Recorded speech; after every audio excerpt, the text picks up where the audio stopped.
listening to another episode of Elevating with Marcia and Mike. I'm Marcia Hawkins, your host, along with Mike Athos. And today we're going to be talking about how to get your head in the game with your business. And we were laughing, of course, Mike, before we came on air, because even we have a hard time with it sometimes.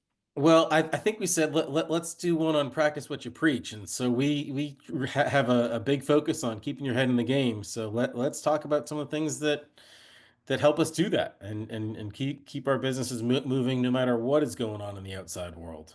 Absolutely. There's a lot of things happening right now. So Yeah, I know. I mean, there's a lot of, not getting into the political realm here because I like to avoid it. Sometimes I like talking about it, but in this instance, it has more to do with, there's just a lot of, depending on what side of the aisle you're on, you have people that are just, it's, basically, where the world's crashing and burning, and the other side is this is the best thing that's ever happened to us.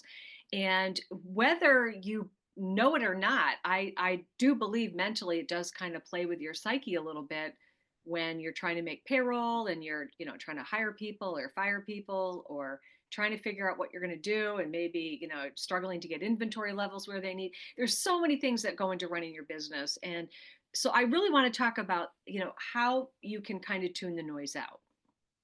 yeah.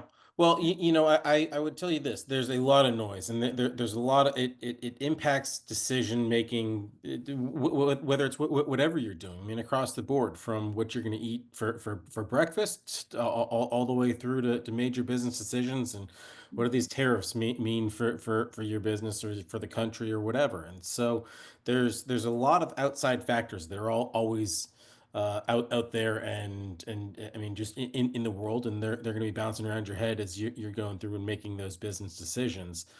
But here's what I'll tell you, and I think that Marcia, you're very similar to me in this, where sometimes you just got to block the noise out and Mhm. protect what's in between your two ears, and just keep things as level-headed as possible when it comes to making any type of real decision. And you don't need to make a rash decision by any means for anything that you're doing.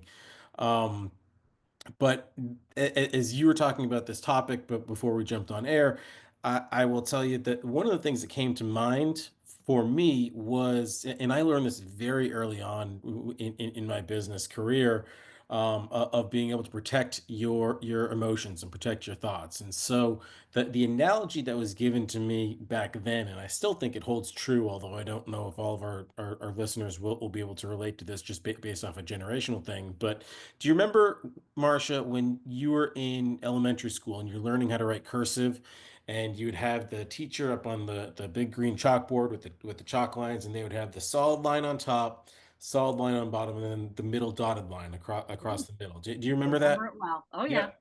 So Not I that should old. probably I should probably know more about this because my daughter is learning how to write cursive, and she's cursing her way through it, I guess. But what was described to me back then, and it still holds true today, is how do you keep your emotions in check? And so you can look at various events that happen, and you can look at if you track your emotions going high and low. So the average person will have something very positive happen, and their emotions go super high. And so if you can imagine that if you're charting their emotion path, it's going to go way higher than the top solid line.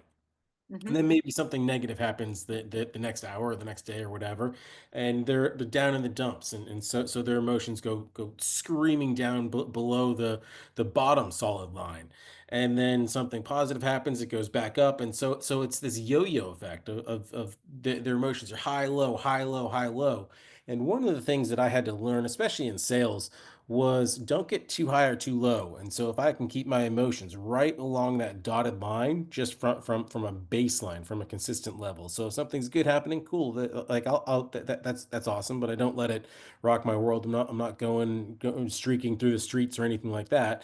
But if something negative happens, it's not the end of the world. And so I'm not going all the way down to the bottom line with it. And so being able to kind of capture that, the ability to control your emotions or control my emotions, and keep things as level as possible, has been very helpful. I mean, at the end of the day, if I'm not dealing with the emotional jump up and down issues, then and I can keep things level headed, makes life a whole lot easier to go make those decisions. So I hope that makes sense, especially for younger listeners, because maybe you're not learning cursive in school the same way that we did. But um, I know, right? Yeah, yeah, they talk about that all the time about bringing that back. But no, I relate to that. I think for me, it's remaining consistent but not complacent.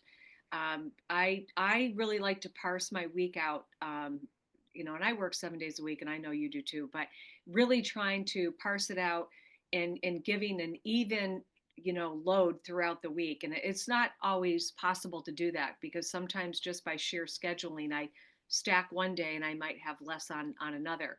But it's when I what I mean by that is just being very consistent about what you do every day. And I often find, especially as it pertains to sales, I always tell my team the best time to go out and make a sale is right after you make a sale. Because a oh lot yeah, of times we make the sale and it's like, yay, we're good. And then they kind of forget about it. The emotion of how you made that sale, it's always best to strike while the iron's hot. But unfortunately, our mindset does just the opposite. And much like if we're struggling to make a sale, we tend to go, yeah, this sucks. I'm not doing it. So it's really about trying to wipe the emotion out of it so that you're really focused on actually what you're doing. And I always say sales comes down to one thing: there's a problem, you can provide a solution. And it yeah, really comes down to that. And I try to, train my team all the time to always remember that. If you're going in with the idea and you're calculating in your mind what you're going to financially gain by that, you probably should not be in sales. Because sales, consistent sales and your income is really a stack of sales being stacked upon each other and creating long-term relationships with your clients, which will then bring you referrals. And that's yeah, really how I, run my business. So I always try to tell the team, just be consistent. Don't be complacent. Always remember, you always remember the losses, but always remember the wins too. And what brought you to those wins? What brought you over the finish line for that win? What actions and what steps did you take in order to finalize it, complete it? And more importantly, don't forget that sale. Don't forget about that person. Don't forget about that patient or client. You really have always got to remember that they are your avenue to even more sales. So, and I run into this a lot with health insurance. I'll get a call from a client, new client, and they'll say, "Well, I was on a call with an agent, sold me something. Come to find out, it's an accident plan. It's not even real health insurance." And of course, that just makes my blood boil. That God forbid, someone has to go to the emergency room and they find out they have an accident plan yeah. that's going to pay $5,000 if they get a burn or break their arm. Um, and as consumers, we need to be good listeners and understand. But I had a call from a client earlier today, and she said, "Well, insurance, nobody understands it." And I kind of in my mind laughed a little bit, but thought she's right. A lot of people don't understand their insurance, and it's important to do that. Um, but along those lines, it's about just because you made a good sale, please don't forget that sale. Make sure you have good follow up because service that account. Don't forget about that account because that is where you will be able to generate a lot more business for yourself. But I find most people, a large percentage of salespeople, will make the sale and they're calculating in their mind how much they're going to make off that, and they've already moved on to the next person. Oh uh, yeah. I understand it to a certain degree, but at the same time, if that is your first intention rather than solving the problem for the client, you are going to chase your tail time and time again when it comes to sales.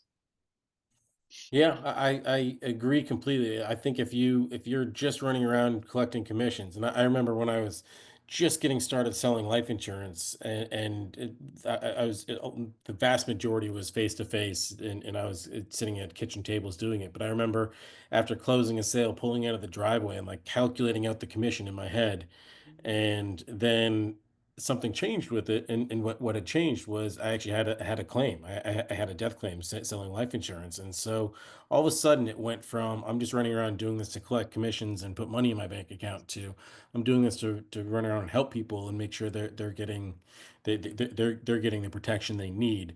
And that was a big big change for me, but it Mm, also helped kind of drive my business forward and made it so that it made a whole lot of sense to not just be a single producer, but to expand the ability for me to go out and sell at a high level, and so build out an agency with agents, sub agents selling, and so um, yeah, calculating out the commission as it's coming through isn't the best way to go do it, and so definitely staying on top of referrals and making sure that everything that you're saying that you're selling in that pitch is coming true is a big deal. mhm.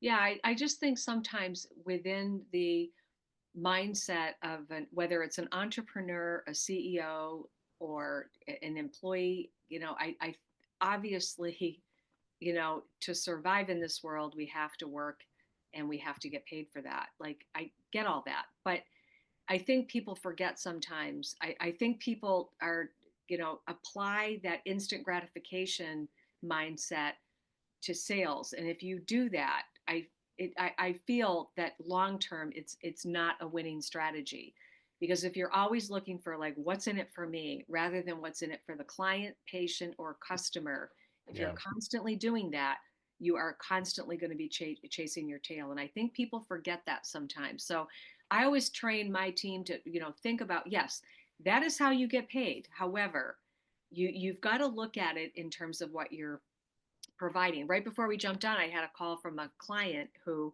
her 75-year-old husband, when he divorced 10 years ago or 20 years ago, he had a term life insurance policy that he was required to carry on himself for his ex wife. It was court ordered, and now he's 75 and in very poor health. And now I'm looking at the possibility of not being able to help them. And now they're going to have to hire an attorney and go back to court. It's a mess. The yeah, moral of my story is that, had I been the original agent who sold them that term policy, I would have played that tape forward. He was obviously 55 years old or 65 years old when he lost his life insurance through his job and then was required. And for some reason, they took a 10-year policy. And the woman said to me, we didn't realize it was a 10-year term policy. So sure. that goes back to the agent who I would gather was probably looking at that thinking, I'm going to make this money and I'm going to write this policy. And then out the window it went. And now here we are 10 years later. And Yeah. now they're not in a very good position. So a little, I'll digress here for a minute. The moral of my story is money does not buy you life insurance. It's your health and your age. And so I really I get evangelical about this sometimes because I hate to tell everybody, but none of us are getting out of this alive, and it costs money to even leave this earth. So, keep it in perspective. And even business owners, I see business partnerships going on all the time, and a partner dies or becomes incapacitated through due to cancer or stroke or whatever. Now all of a sudden the business is scrambling. So again, these are just strategies. This be a, I guess to sum it all up, be a long-term thinker for your business. Don't go after that quick hit. Play the tape forward. If you're in a business partnership, look at what something would look like down the road if something happened to one of you. Always train your team to offer the solution to your clients, customers, or patients. Always look for what's in the best interest of your client. If you're constantly looking back and what's in it for me, I can almost guarantee you it will be an absolutely losing strategy for your business. Oh, completely. It reminds me of something that I try to run my business. I mean, this is kind of a principle that I've implemented, but help enough people get what they want and you get what you want out of it. But if you reverse it, it's very rare that you'll get what you want out of it. So Mm-hmm. I think finding a way to accomplish other people's goals and help them is going to elevate everybody. Mm-hmm. Yeah, and I just briefly want to talk a little bit about how um, I'm going through a situation right now with somebody who started a business, had never run a business before, very good at what they do, but they've never run a business. And so I highly recommend if you're thinking of starting a business, call us. Yeah. Let us communicate with you. Let's talk with you. You know, you can be very good. You could be so good at, um, I'm trying to think of something. Maybe making bagels. Maybe you are the best bagel maker this side of the Mississippi, and people rave about your bagels and say, "Oh my gosh, these are so good." That does not make you a bagel owner, business owner. It just doesn't.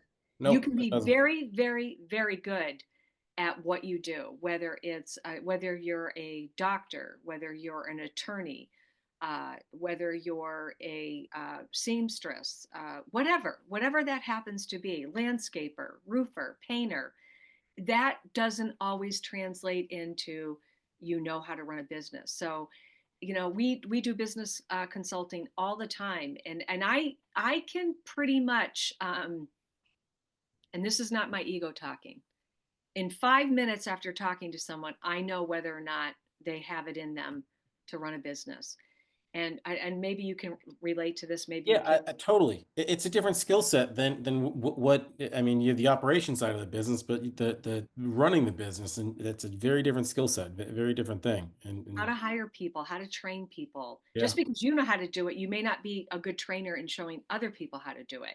You may yeah, not be good with relationships. Maybe you struggle with relationships with people in your family, and that would definitely translate in how you communicate with your employees. I see it time and time and time again.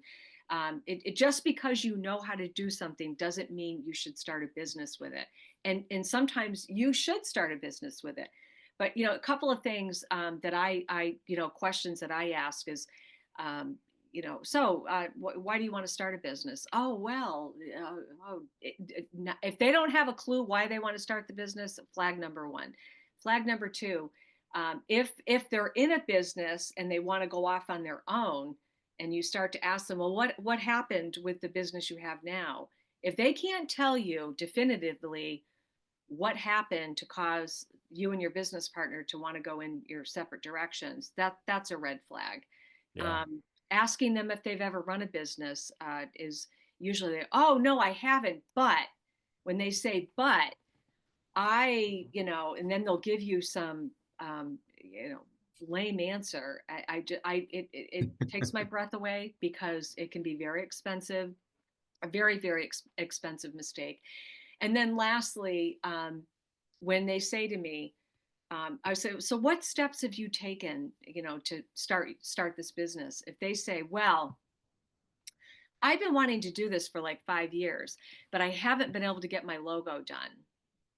That's when I light a match and burn the thing down because they clearly do not have a clue what is involved in starting up a business. When I hear that, that's yeah, like the sad part about it, Mike, is I can't tell you how many times I've heard that.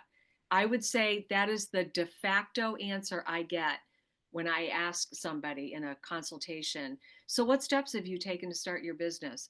Not, oh, geez, I applied for a license or I came up with a concept. I wrote a business plan on what I would need to make. I mean, I'm not kidding you. The answer is usually, well, I've been thinking about this for 5 years, but I haven't got my logo done yet. So I'm like, okay, all right. yeah.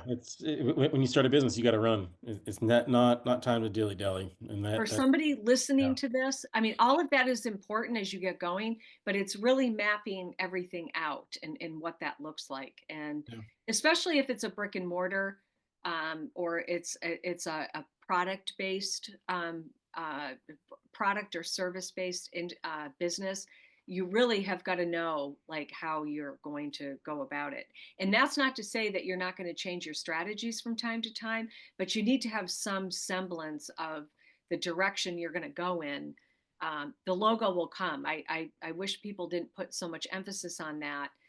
Cool logos are great, but at the end of the day, your product or your service and how you're going to get it to market is really key, and whether or not you have a business mindset to be able to make it happen. yeah. Well, business mindset is I think the most important part is being able to think right and think correctly about how to elevate your business as opposed to focusing on a how to logo. elevate it, how to run it, how Yeah. to, how to get up every day and do what you need to do. And I think sometimes the conversations I have where they say, well, I'm going to start this business. I'm going to hire a bunch of people and have them run it. And I'm like, okay, again, the second intentions of what they're trying to do, I think, is really going to dictate whether or not they're going to be able to pull that off. And I would say 99% chance they won't make it. Well, that's why we're here, Marcia. We are here to help guide people and show them the things they're not thinking about and the ways to success with it. So Yeah, and kind of hold them accountable to make sure that they're taking the appropriate steps in order to do it. We want people to be successful, but yeah, there's just a couple of things you really need to know, and I am happy to point out. We're happy to point out to people what we see as a problem for them. And also, I think the big takeaway is the amount of solutions that we have that maybe they haven't thought of. And yeah, that's kind of where we come in, whether it's perfecting their payroll, making sure they have key person insurance, the proper insurance that they need, um, just some of the things that they're going to need to know to get going, and then be able to point them in the right direction. And in some cases, assist them, to the point where we actually help them fill out their paperwork or whatever it happens to be. We're here to help. absolutely. All right. Well, that concludes another edition of Elevating with Marcia and Mike. I'm your host, Marcia Hawkins, along with Mike Athos. And we'll be back next week with another edition of Elevating with Marcia and Mike. Make it a great week.